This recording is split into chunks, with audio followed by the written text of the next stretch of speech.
This channel does not promote any violent, harmful, or illegal activities. All content provided by this channel is meant for an educational purpose only. প্রত্যেকটা মুহূর্তে সবার আগে সেই খবর আপনাদের সামনে তুলে ধরি। এই মুহূর্তে যে খবর, যে আপডেট তুলে ধরবো তা বিস্ফোরক বলা যায়, তার কারণ কসবা গুলি চালানোর ঘটনা। প্রত্যেকটা মুহূর্তের আপডেটে এই মুহূর্তের বড় ব্রেক থ্রু পুলিশের হাতে। কি সেই ব্রেক থ্রু? জানা যাচ্ছে জালে মাস্টার মাইন্ড। সকাল থেকে আমরা এই বিষয়ে সবার আগে সে খবর আপনাদের সামনে তুলে ধরছিলাম যে মাস্টার মাইন্ড কে। কলকাতা পুলিশের হাতে আটক আফরোজ খান ওরফে গুলজার খান ওরফে ইকবাল। এই কি সেই ইকবাল যার নাম গতকাল শোনা গিয়েছিল? প্রশ্ন উঠছে, উত্তরের খোঁজে রয়েছেন তদন্তকারীরা। বর্ধমানের গলসি থেকে আটক করেছে এআরএস। ধৃত আফরোজ এনেছিল এই শুটারদের যারা এই ঘটনা ঘটানোর চেষ্টা করে। এমনটাই এখনো পর্যন্ত পুলিশের তরফ থেকে দাবি করা হচ্ছে। আমার সহকর্মী সুপ্রিয় এই মুহূর্তে আমার সঙ্গে টেলিফোন লাইনে রয়েছেন। সুপ্রিয়, এই আফরোজ, এই ইকবাল কে, আর কি কি জানা যাচ্ছে?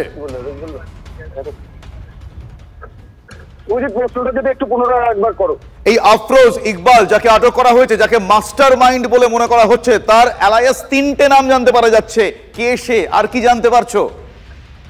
তবে গতকাল এই যে যুবরাজ নামের যে অভিযুক্ত বা দুষ্কৃতী, তাকে যখন পুলিশ গ্রেফতার করে সুশান্ত ঘাটের উপরে বা তাকে লক্ষ্য করে গুলি চালানোর চেষ্টার ঘটনা, তারপরেই কিন্তু এই ইকবাল নামটি সামনে এসেছিল এবং সেই নাম কলকাতা পুলিশের গুন্ডা দমন শাখার আধিকারিকরা তারা তল্লাশি অভিযান শুরু করেছিলেন এবং সেই তল্লাশিতে এখনো পর্যন্ত আমরা যেটা জানতে পারছি যে বর্ধমানের গলসি থেকে এই ইকবাল খান, যার আসল নাম আফরোজ খান ওরফে গুলজার খান ওরফে ইকবাল, সেই আফরোজ খানকে পুলিশ ইতিমধ্যে গ্রেফতার করেছে। তাকে প্রথমে আটক করা হয়েছিল এবং ইতিমধ্যেই তাকে গ্রেফতার করা হয়েছে, এমনটাই কিন্তু আমরা কলকাতা পুলিশ সূত্রে বা লালবাজার সূত্রে জানতে পারছি।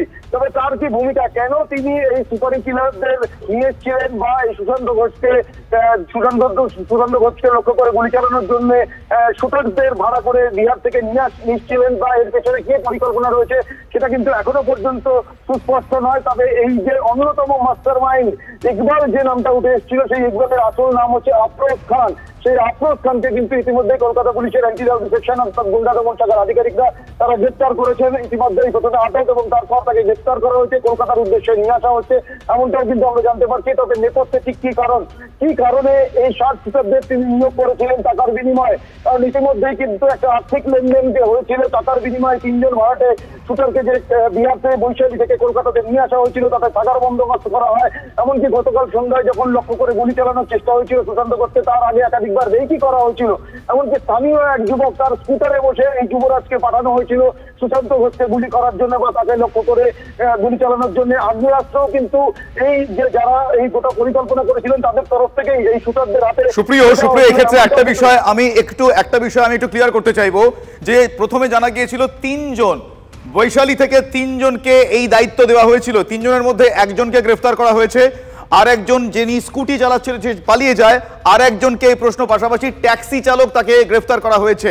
এখন প্রশ্ন হচ্ছে বাকি 2 জন, সেই বিষয়ে কিছু এখনো জানা যাচ্ছে? দেখো, যে স্কুটারে চেপে বা যে স্কুটার চালাচ্ছিলেন তিনি কিন্তু স্থানীয় এক যুবক, এমনটাই আমরা জানতে পারছি। এবং বিহারের বৈশালী থেকে যে 3 জনকে নিয়ে আসা হয়েছিল তাদের মধ্যে একজন যুবরাজ, যে স্বতন্ত্র লক্ষ্য করে গুলি চালানোর চেষ্টা করেছিলেন, সেই যুবরাজ ইতিমধ্যেই গ্রেফতার হয়েছে। কিন্তু বাকি আরো যে 2 জন, সেই 2 জন কোথায়, তাদের হদিশ কিন্তু এখনো পর্যন্ত পাওয়া যায়নি। তদন্তকারীরা তাদের খোঁজেও কিন্তু তল্লাশি চালাচ্ছেন। এবং এই যে ট্যাক্সি চালক গ্রেফতার হয়েছে, সেই ট্যাক্সিতে করে বিভিন্ন জায়গাতে তারা গিয়েছিলেন, অর্থাৎ এই যে 3 জন বিভিন্ন জায়গায় যখন মুভমেন্ট করেছে, এই ট্যাক্সিতে করেই তারা বিভিন্ন জায়গাতে মুভমেন্ট করেছে, এমনটাই কিন্তু মনে করা হচ্ছে বা পুলিশ সূত্রে আমরা জানতে পারছি। সেই কারণে এই কনস্পিরেসির ফলে সুপ্রিয়, আরো একটা বিষয় সুপ্রিয়, কালকে যখন প্রত্যক্ষদর্শীদের বক্তব্য আমরা দর্শকদের শোনাচ্ছিলাম, সেখানে স্পষ্টত একজন আই উইটনেস প্রত্যক্ষদর্শী তিনি বলছেন যে স্কুটার চালিয়ে যে পালিয়ে যায় সে এগিয়ে গিয়ে পাশে পুকুরে তার মোবাইল ফোন ছুঁড়ে ফেলে। সেই ফোনের সন্ধানে কোন রকম বন্দোবস্ত দেখতে পাওয়া গিয়েছে? সেই ফোনের খোঁজ কি তদন্তকারীরা করেছেন এখনো পর্যন্ত? তবে এখনো পর্যন্ত সম্ভাব্য সমস্ত রকম দিক বা এই সমস্ত পারিপার্শ্বিক যে সমস্ত তথ্য প্রমাণ, সেগুলোর খোঁজে পুলিশ তল্লাশি চালাচ্ছে এবং তার পাশাপাশি তদন্তের গতিপ্রকৃতিকে এগিয়ে নিয়ে যাওয়ার জন্য আশপাশের যারা বাসিন্দারা রয়েছেন বা যারা প্রত্যক্ষদর্শী রয়েছেন তাদের সঙ্গে তদন্তকারীরা কথা বলছেন। এমনকি এই যে এলাকার যে সিসি ক্যামেরার ফুটেজ হয়েছে সেগুলোও কিন্তু সমস্তটাই খতিয়ে দেখা হচ্ছে। তার কারণ যেদিক থেকে তারা এসেছিলেন আশপাশে আরো কেউ ছিল কিনা, কারণ ইতিমধ্যেই কিন্তু এই গোটা কনস্পিরেসির সঙ্গে আরো অনেকের থাকার তথ্য তদন্তকারীদের হাতে উঠে এসছে। যে অর্থাৎ 2 জন আসলেও একদিকে বিহারের বৈশালী থেকে 3 জনকে নিয়ে আসা হয়েছিল, একজন স্থানীয় যুবকের স্কুটারে করে পাঠানো হয়েছিল এবং আশপাশে কেউ কোন রকম ভাবে সহযোগিতা গ্রেফতার করার জন্য প্রস্তুত ছিল কিনা বা বাইক বেশ, গোটা বিষয়টা তদন্তকারীরা খতিয়ে দেখবেন। ফলে এখনো পর্যন্ত দর্শকদের আমরা এই আপডেট দিতে পারি যে গতকাল যাকে দেখতে পাওয়া গিয়েছে ছবিতে, সুশান্ত ঘোষকে পয়েন্ট ব্ল্যাঙ্ক রেঞ্জ থেকে গুলি করার চেষ্টা করেছে যুবরাজকে গ্রেফতার করেছে পুলিশ, তারপর ট্যাক্সি চালককে গ্রেফতার করা হয়। এই মুহূর্তে মাস্টার মাইন্ড আফরোজ, যার নাম ওরফে ইকবাল বলেও জানা যাচ্ছে, যে ইকবালের নাম শোনা গিয়েছিল গতকাল ধৃত যুবরাজের মুখে, এই ইকবাল কি সেই ইকবাল, সেই বিষয়টা তদন্তকারীরা খতিয়ে দেখছে। কিন্তু বিহারের বৈশালী থেকে 3 জনকে এই কাজের দায়িত্ব দেওয়া হয়, ফলে সেই 3 জনের মধ্যে একজন এখনো পর্যন্ত গ্রেফতার, বাকি 2 জনকে, যে স্কুটি চালাচ্ছিল সে স্থানীয় কেউ, তার পরিচয় কি, তাকে এখনো ধরা যায়নি কেন, এই যাবতীয় বিষয়গুলো আমরা খতিয়ে দেবো। আমার সঙ্গে এই মুহূর্তে আমার সহকর্মী সায়ন্ত রয়েছে, আমি সায়ন্তের কাছে যাবো। সায়ন্ত, ইকবালকে গ্রেফতার করা হয়েছে, ইকবালকে গ্রেফতার করার পর এখনো পর্যন্ত সুশান্ত ঘোষের কোনো রকম রিয়াকশন পাওয়া গিয়েছে? তিনি কি কোনোভাবে এর সম্বন্ধে কিছু আগে শুনেছিলেন, বা কি মনে করছেন তিনি এই আফরোজ কে হতে পারেন? দেখো, যেটা জানা যাচ্ছে এই আফরোজ হচ্ছে গুলশান কলোনি তিরজলা তপসিয়ায় দীর্ঘদিন ধরেই সেখানে প্রমোটারি সিন্ডিকেট ব্যবসার সঙ্গে যুক্ত ছিল, সেটা 1-2 বছর নয়, বেশ কয়েক বছর ধরেই। এবং সেই কারণে একটা বিবাদ তৈরি হয়েছিল শাসক দলের অভ্যন্তরে। তবে প্রশ্ন এখানে, শাসক দলের অভ্যন্তরে এ নয়, এ যখন যে গোষ্ঠী এসেছে, যখন যে ক্ষমতাসীন গোষ্ঠী এসছে, এই আফরোজ কিন্তু তার সঙ্গে যুক্ত হয়েছে। আর এই আফরোজ কিন্তু আফরোজের যে মাথা, সে মাথা কিন্তু দীর্ঘদিন ধরেই কসবার যে ক্ষমতাসীন যে গোষ্ঠী রয়েছে, সে ক্ষমতাসীন গোষ্ঠীর অত্যন্ত কাছের হয়ে রয়েছিল। এবং সেই জায়গায় দাঁড়িয়ে আফরোজ তার হয়ে মূলত কাজকর্ম করত। এবং এক্ষেত্রে সায়ন্ত, এক্ষেত্রে মাথার প্রসঙ্গ তুমি যখন তুললে, সুশান্ত ঘোষ বারবার বলছেন যে বড় কোনো মাথা এইখানে না থাকলে কেউ সুপারি দেবে না। তাহলে এই যে আফরোজ ওরফে ইকবাল, তার মাথায় বড় কারোর হাত থাকার কি প্রবল সম্ভাবনা? দেখো, প্রবল সম্ভাবনা শুধু নয়, হাত রয়েছে, এটা নিঃসন্দেহে বলা চলে। কারণ আফরোজ যে ধরনের কাজকর্ম করতো বলে জানা যাচ্ছে এলাকা সূত্রে এবং পুলিশ সূত্রে, তাতে যদি শাসক দলের বড় হাত না থাকতো তাহলে কিন্তু নিজে ফুলে ফেপে উঠতে পারতো না।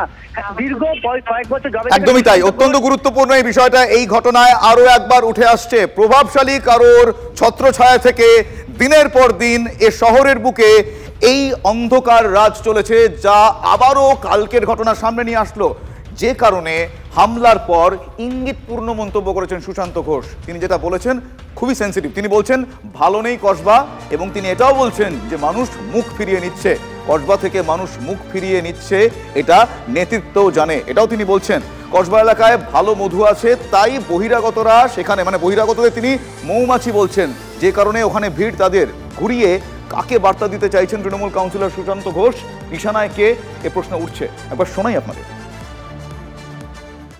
কেউ তার ব্যক্তিগত স্বার্থ প্রতিহিংসা করবার জন্য হয়তো ঘটনা ঘটিয়েছে। কালকের ঘটনাটা বিচ্ছিন্ন ঘটনা, কিন্তু হ্যাঁ, সামগ্রিকভাবে কসবার দিকে আমি নজর দেওয়ার প্রয়োজন আছে বলে আমি মনে করছি। এখন মানে হাই টাইম, যেটা একটু স্পেশালি দলের পক্ষ থেকে নজর দেওয়ার প্রয়োজন আছে বলে আমার মনে হয়। জানি না দলের কাছে কি খবর আছে, কিন্তু কসবার অবস্থা সত্যি ভালো না। সমাজ বিরোধীরা চেষ্টা করছে একটু মাথা তুলে দাঁড়াবার, সেই প্রবণতাটা বন্ধ করতে হবে। জমি মানে মধু, সবাই এটা দাবি করে। এই মধুর লোভেই কি এখন মৌমাছি ভিড়? মধু থাকলে তো মৌমাছি আসবেই, এবং মৌমাছিরাও আসবে। সে মৌমাছি, লোকাল মৌমাছি আছে, বাইরের মৌমাছিরাও আছে। এখন কোন মৌমাছি কতটা মধু সংগ্রহ করবে সেটা তো তাদের উপর ডিপেন্ড করছে। কিন্তু যাই হোক, ওই মধু সংগ্রহের জন্য যেন মানুষের এখানে যারা বসবাস করে তাদের যেন জীবনযাত্রাটা ব্যাহত না হয়, সেটা দেখার জন্য আমি অনুরোধ করব। সেই মৌমাছির কি, মানে মৌমাছি কি অন্য জায়গায় ডেরা বাঁধছে, এখানে এসে ফসল খাওয়ার চেষ্টা করছে? হ্যাঁ, অন্য জায়গায় যদি মধু না থাকে তাহলে অন্য জায়গার মৌমাছিরা তো সেই জায়গা ছেড়ে যেখানে মধু আছে সেখানে আসবেই না। সবচেয়ে বড় কথা, এখানে অপরাধ করে বাইরে গিয়ে কোথাও একটা শেল্টার পেয়ে যাচ্ছে, রাজনৈতিক তকমা পেয়ে যাচ্ছে, এটা কসবার পক্ষে একটা ভয়ঙ্কর জায়গায় যাচ্ছে জিনিসটা। আপনারা শুনলেন কসবার ঘটনায় সুশান্ত ঘোষ কি বলছেন। ববি হাকিম, মানে ফিরহাদ হাকিম, তিনিও যেটা বলছেন সেটা বিস্ফোরক। তিনি বলছেন বাংলায় ইউপি কালচার চলছে, চালাতে দেব না, এবং পুলিশের ভূমিকা নিয়েও তিনি ক্ষোভ প্রকাশ করেছেন। মুখ্যমন্ত্রীর কথা মেনে পুলিশকে কাজ করতে হবে, এই হুঁশিয়ারিও তিনি দিচ্ছেন। একবার তার মুখ থেকে শুনুন তিনি এই ঘটনার পর কি প্রতিক্রিয়া দিয়েছেন। Enough is enough. উত্তরপ্রদেশের কালচার, বিহারের কালচার, আহমেদাবাদের কালচার এখানে ঢুকতে দেওয়া হবে না। আমাদের মুখ্যমন্ত্রী মমতা বন্দ্যোপাধ্যায় বারবার বলেছেন পুলিশকে যে আর্মস উদ্ধার করো, ইন্টারস্টেট ক্রিমিনালদের আটকাও, তারপরেও হাঁ করে বসে থাকা যাবে না। শোনা যাচ্ছে তৃণমূলেরই এক এমএলএ এবং তার কাছের লোক নাকি তার বরাত দিয়েছে খুন করানোর। আমি তো আগেই বলেছিলাম যে তৃণমূল করার আগে মাদেরকে ভাবতে দিন, কাউন্সিলর যদি গুলির মুখে পড়তে পারে তাহলে সাধারণ তৃণমূল কর্মীদের জীবনের স্থায়িত্ব কতটুকু আছে। বিজেপি করলে হয়তো মার খেতে পারে, জীবন যাবে না, বিজেপির কোনো নেতা বিজেপির কোনো কর্মীকে খুন করাবে না, কিন্তু তৃণমূল কংগ্রেস করলে পরে গ্যারান্টি আপনি পয়সার ভাগাভাগিতে পড়বেন এবং খুন হবেন। তৃণমূলের মধ্যে অন্তর্দ্বন্দ্বের বহিঃপ্রকাশ হচ্ছে। একটা জনপ্রতিনিধিকে, কাউন্সিলরকে তার বাড়ির সামনে কিভাবে শুট করতে যাচ্ছে, গুলি করতে যাচ্ছে। পুলিশের সময় নেই খুনি ধরার বা খুন করার আগে কোথায় কি হচ্ছে তার খবরাখবর নেওয়ার পুলিশের সময় নেই। তা আগামী দিনে যেমনভাবে একটা জনপ্রতিনিধিকে খুন করতে গিয়ে খুনিকে ধরা হয়েছে, তেমনিভাবে এই বাংলার মানুষ অপরাধীদের ধরুন।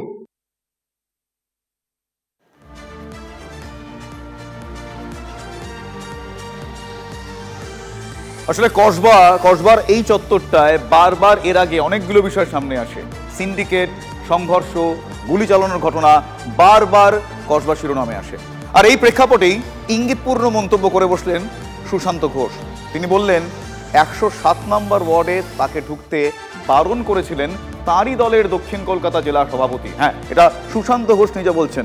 যদিও দেবাশিস কুমার তিনি দাবি করছেন তাকে উদ্দেশ্য করে সুশান্ত ঘোষ কিছু বলেননি, তবে এটা সংগঠনের একটা অভ্যন্তরীণ বিষয়, যা বলার তিনি দলকেই বলবেন। ফলে এই ঘটনায় কিন্তু অনেকগুলো ইকুয়েশন ওই এলাকাকে কেন্দ্র করে এবং তৃণমূল কংগ্রেসের এই নেতা নেত্রীদের মধ্যে প্রকট হচ্ছে। জেলা সভাপতি বলেছিলেন যে যাতে আমি ওখানে মাথা না গলাই, আমি ওখানে মাথা গলাচ্ছি না, কিন্তু বিগত 12 বছর ধরে মমতা ব্যানার্জি আমাকে ওখানে কাউন্সিলরের পদে দায়িত্ব দিয়েছিলেন। নিজের হাতে অঞ্চলটা তৈরি করেছি। কেউ চাক আর না চাক আমাকে ওখানে থাকতেই হবে, ওখানকার মানুষের সঙ্গে থাকতেই হবে। সংবাদ মাধ্যম কি বললো তার উপর আমার প্রতিক্রিয়া হবে না। যদি আমার সঙ্গে কথা বলে নিশ্চয়ই আমার যা বলার আমি বলে দেবো। এটা দলের অভ্যন্তরীণ ব্যাপার, যা বলার দলকে বলবো। সভাপতি হিসাবেই আমি বলছি, আমাকে উনি বলেননি। যদি উনি আমায় বললেন নিশ্চয়ই আমি ওনাকে যা বলার বলবো। জনপ্রতিনিধি যা গুলি চালানো হয়েছে এটা অত্যন্ত দুর্ভাগ্যজনক। প্রমোটারি সিন্ডিকেটের লড়াই, এইটাই বারবার করে কসবা জ্বলছে। এইটা তো উনি বলেন, এটা তো প্রকাশ্যে দেখা যাচ্ছে। পুলিশ তদন্ত করছে, নিশ্চয়ই তদন্তে উঠে আসবে। যদি এরকম ঘটনা ঘটে থাকে তার যথাযথ ব্যবস্থা হবে, কিন্তু যতক্ষণ না তদন্ত শেষ হচ্ছে আমি কোনো কনক্লুশনে আসতে রাজি নই। এমন কোনো মন্তব্য করা উচিত হবে না যেখানে তদন্তটা প্রভাবিত হবে।